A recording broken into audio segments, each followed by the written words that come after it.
Hello guys, I am NDA sir और मैं आपका बहुत बहुत स्वागत करता हूं अपने यूट्यूब चैनल पढ़ाई फंडा फॉर यू में। उम्मीद करता हूं कि आप बहुत बढ़िया होंगे और अगर हमारे चैनल पर आप पहली बार आए हैं तो आप हमारे चैनल को सब्सक्राइब ज़रूर कर लें। और अगर आप पहले चैनल को आ चुके हैं, चैनल सब्सक्राइब कर लिया, बड़ी अच्छी बात है। हम जो हमारी वीडियो है एंड तक ज़रूर देखें और पसंद आए तो लाइक ज़रूर करें और कोई कमेंट आप पास करने के लिए है तो ज़रूर करें, फीडबैक आप पास कोई देने के लिए है तो ज़रूर दें। बहुत ज़रूरी चीज़ हमारे पास है। तो चलिए हम डिस्कस करेंगे आज chapter number 1 class 10 exercise 1.3। Exercise आपके पास क्या है, वो आपको पहले सबसे पहले कि रैशनल नंबर्स हमारे पास होते कौन से हैं। जब तक हमें ये पता नहीं होगा तो सवाल करना अपरिमेय संख्याएं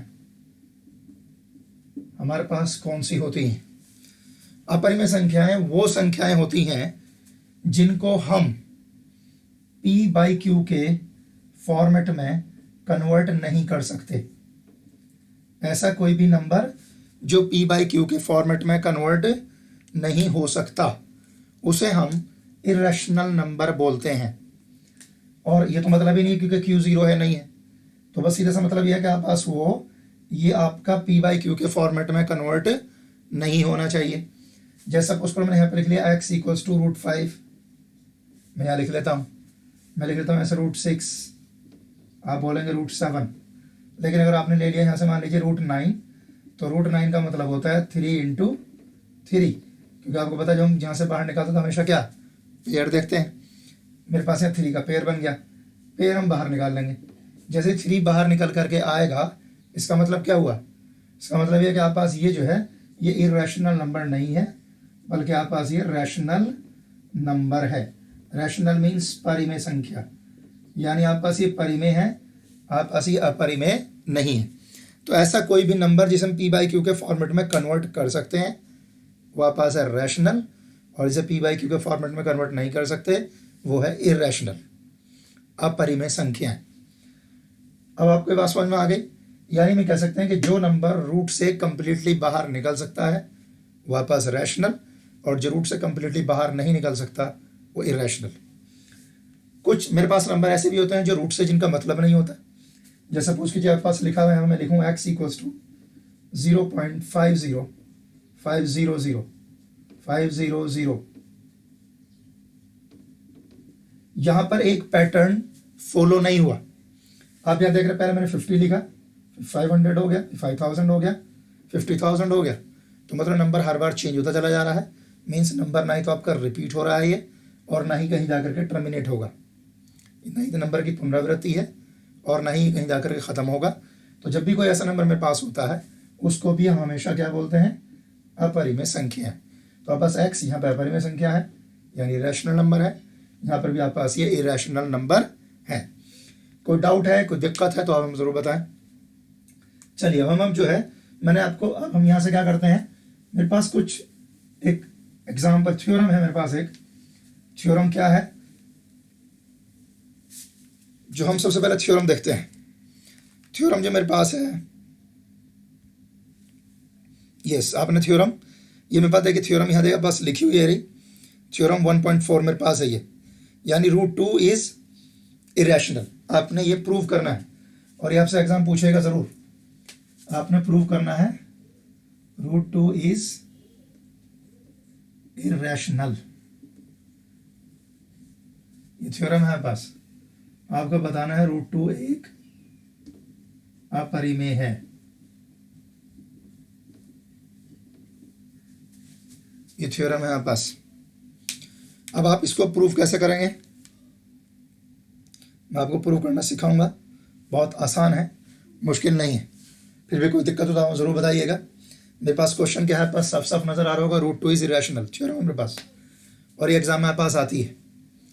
तो हम क्या करेंगे, यहाँ से हम प्रूव कैसे करेंगे, सबसे पहले यहाँ से मान लेते हैं, लेट कर लेते हैं। सबसे पहले हम लेट करते हैं √2 इज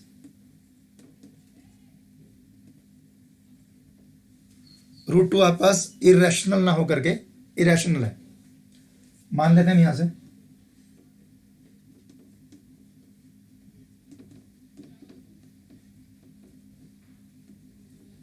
√2 आपके पास क्या है, परिमेय, अपरिमेय नहीं है बल्कि परिमेय मान लिया हमने इसको।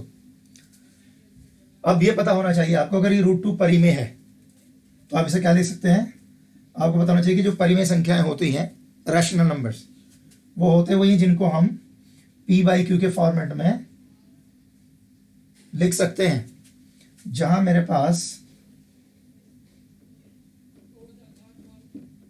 जो क्यू है पास, ये नीचे वाला नंबर ये 0 नहीं है। और दूसरी चीज आपके पास क्या है, जो आपके पास पी और क्यू है आर को प्राइम, तथा ये लिखेंगे आप यहां पे पी और क्यू पी और क्यू सह अभाज्य संख्याएं हैं। इसका मतलब समझ लीजिए क्या है, जब मैं बोलूं को प्राइम, जब मैं ऐसे आपसे को प्राइम बोल रहा हूं, को प्राइम या सहभाज्य हमेशा वो नंबर्स होते हैं जिनका HCF 1 होता है। मान लीजिए पास में कोई भी दो नंबर ले लूं, अगर उनका HCF 1 आएगा तो दोनों नंबर को प्राइम होंगे, सहअभाज्य संख्याएं। अगर उनका HCF 1 नहीं आता है, कुछ और आता है, तो फिर आपस में को प्राइम नहीं है बल्कि सहअभाज्य संख्याएं नहीं है। इसका मतलब ये है कि दो नंबर मेरे पास वो किसी भी सेम नंबर से डिवाइड नहीं होंगे। सेम नंबर सपोज कीजिए मेरे पास, जैसे यहाँ पे लिखा हुआ है, मैंने एक नंबर यहाँ पे लिया 10 और एक मैंने लिया 15। मुझे पता, अगर मैं ध्यान से देखूँ तो दोनों नंबर जो है 10 भी और 15 भी दोनों किसकी टेबल में आते हैं, 5 के। यानी 5 10 को भी डिवाइड करेगा, 5 15 को भी डिवाइड करेगा, यानी 5 जो है 10 का भी फैक्टर है और 5 जो है 15 का भी फैक्टर है। तो जब भी ऐसा होगा तो ऐसे नंबर आपके पास ये को प्राइम नहीं है। को प्राइम कैसे नंबर है, सपोज कीजिए मैं यहाँ पे ले लेता हूँ आपके पास एक 8 और एक 15। अब मुझे अच्छी तरीके पता है कि मेरे पास कोई भी ऐसा नंबर नहीं है जिसकी टेबल में 8 भी आता हो और 15 भी आता हो, इसलिए आपके पास ये दोनों के दोनों नंबर जो है ये मेरे पास को प्राइम है। अगर ऐसे कोई दो नंबर जो एक ही नंबर के टेबल में ना आते हों वो को प्राइम है, तो ये मेरे पास एक कॉमन, यानी इन दोनों का कोई भी फैक्टर कॉमन नहीं होगा। इसका मतलब ये, अब हम क्या करेंगे, यहां से जो आपके पास ये लिखा हुआ है ये, अब इसको 2 equals to e square upon में क्यू स्क्वायर, यानी मैं इसको रूट हटाऊंगा यहां से, सामने स्क्वायर चढ़ेगा। इसका मतलब क्या हुआ, यानी आप लिख सकते हो 2 q square equals to p square, इसको हम ये लिख सकते हैं। और जब हम इसको ये लिख सकते हैं इसका मतलब ये हुआ, यानी आप यहाँ पे यूज करेंगे, मुझे पता है, देखो अगर हम डिवाइड करते हैं तो यहाँ से, इसका मतलब हमने 2 का टेबल कितनी बार पढ़ा, क्यू स्क्वायर बार, यानी 2 जो है वो पी स्क्वायर को पूरा पूरा डिवाइड, क्योंकि रिमाइंडर तो मेरे पास है ही नहीं, शेष नहीं है, इसका मतलब पूरा पूरा डिवाइड इसको कर सकता है। तो हम क्या लिखेंगे, 2 डिवाइड्स पी स्क्वायर, 2 जो है वो पी स्क्वायर को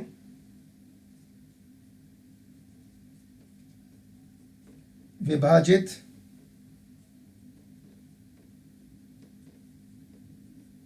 करता है। हमने क्या करा, इसको नाम दे दिया फर्स्ट, सॉरी अभी हम नाम नहीं दे रहे इसको, बाद में बात करते हैं। अगर ये, अब देखो मैंने आपको थ्योरम बताई है, मैंने बोला मेरे पास एक थ्योरम है, कौन सी, जरा आप ध्यान से देखें थ्योरम मेरे पास क्या है। मैंने आपको बताया थ्योरम 1.3, लेट पी बी ए प्राइम नंबर। आपके पास 2 जो है वो प्राइम नंबर है, और अगर p प्राइम नंबर है और p जो है वो a स्क्वायर को डिवाइड करता है और 2 जो है वो p स्क्वायर को डिवाइड करता है, तो इसका मतलब आपके पास ये है कि p जो है वो a को भी डिवाइड करेगा। इसका मतलब ये है, अगर 2 जो है p स्क्वायर को डिवाइड कर रहा है तो इसका मतलब आपके पास साफ साफ ये हो गया कि 2 जो है 2 डिवाइड करेगा, 2 डिवाइड्स p, यानी 2p को विभाजित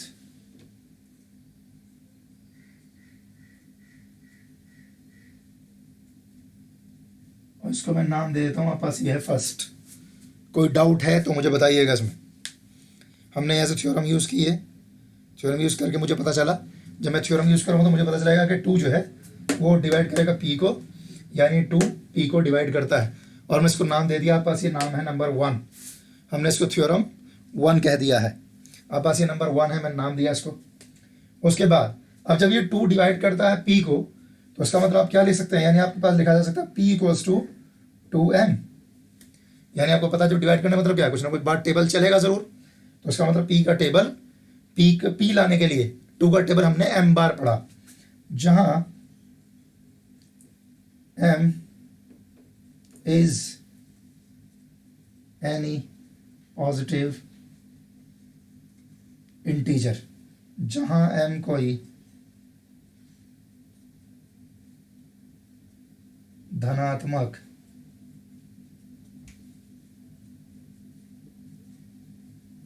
पूर्णांक है। m आपके पास कोई पॉजिटिव नंबर है, पॉजिटिव m। अब उसके बाद हम क्या करते हैं, इसको नाम दे देते हैं हम। आपके पास ये नाम है सेकंड वाला, फर्स्ट आपके पास ऊपर वाला, सेकंड ये नीचे वाला, हमने इनको नाम दे दिए हैं। अब हम बात करते हैं उसके बाद आगे।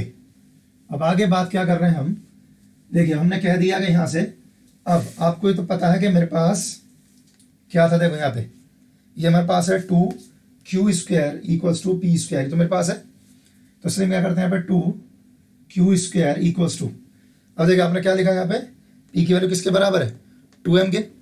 तो इस p की वैल्यू को हम p की जगह उठा के पुट कर देते हैं, ये जो मेरे पास p की वैल्यू है, ये वाली वैल्यू उठा के हम यहाँ पुट कर देते हैं। क्या पास 2, इसकी किसकी जगह रख रहे हैं हम, m, p की जगह यहाँ पर 2q² ऐसे का ऐसे ही, और यहाँ सी जगह हमने रख ली उठा के वैल्यू p² की जगह। तो इसका मतलब आपको क्या मिलेगा ये, यानी 2q² इक्वल्स टू 4m²। अब क्या कर सकते हैं, 2 से इसको उड़ाएंगे तो आपस क्या बचेगा, q² इक्वल्स टू 2m²। ये आप पास काटने के बाद आप पास आ गया ये। अब इसका मतलब क्या, दोबारा कंडीशन आप पास यही बन गई है। इसका मतलब है कि 2 जो है 2 वो डिवाइड करता है, 2 डिवाइड्स m²। इसका मतलब 2 डिवाइड्स m, क्या इसका मतलब, यानी 2m² को विभाजित करता है। इसका मतलब क्या हुआ, यानी 2 जो है m को विभाजित करता है।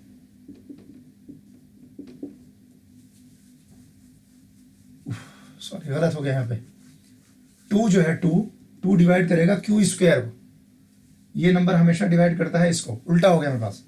तो इसलिए यहाँ पर हम क्या लिखते हैं, इसकी जगह लिखेंगे q², यानी इसकी जगह थ्योरम यूज करके दोबारा q। आप पास यहाँ पर 2 जो है q² को डिवाइड करता है, और 2 जो है वो q को डिवाइड करेगा, विभाजित करता है। ये मेरे पास आ गया। अब उसके बाद अब क्या करने वाले हैं, अब देखिए मेरे पास ये हो गया थर्ड। याद कीजिए क्वेश्चन 1 को, मैंने क्या बोला था क्वेश्चन फर्स्ट में कि 2 जो है वो डिवाइड करता है p को, थर्ड में क्या बोल रहे हैं, 2 डिवाइड करता है q को, यानी 2 ने p और q दोनों को डिवाइड कर दिया। इसका मतलब है कि 2 जो है p और q दोनों का कॉमन है, कॉमन फैक्टर है। तो ये बात हमारे पास यहाँ से जो हमने शुरू में बोला था, हमने शुरू में बोला था कि p और q जो दोनों नंबर हैं वो आप पास को प्राइम नंबर हैं। को प्राइम मीन्स वो किसी को डिवाइड नहीं करेंगे। इसका मतलब आप पास ये हुआ, यानी 2 जो है, इसका मतलब हम बोल सकते हैं 2 is a common factor of p and q। ये p और q का कॉमन हो गया, कॉमन फैक्टर हो गया, यानी 2 जो है p तथा q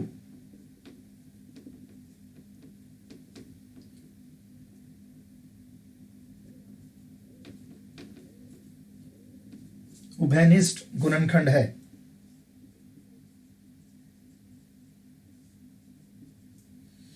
अब अगर ये इसका उभयनिष्ठ गुणनखंड है वो 2, तो बट तुम बोल सकते हो इसका मतलब p एंड q, हम ये बोल सकते हैं p and q have at least 2 as a factor, यानी p और q का कम से कम एक गुणनखंड है। कौन सा, 2। P और Q का कम से कम एक गुणनखंड है। कौन सा? 2। इसका मतलब और हमने क्या बोला ऊपर? हमने बोला था कि P और Q दोनों किसी से डिवाइड नहीं होंगे।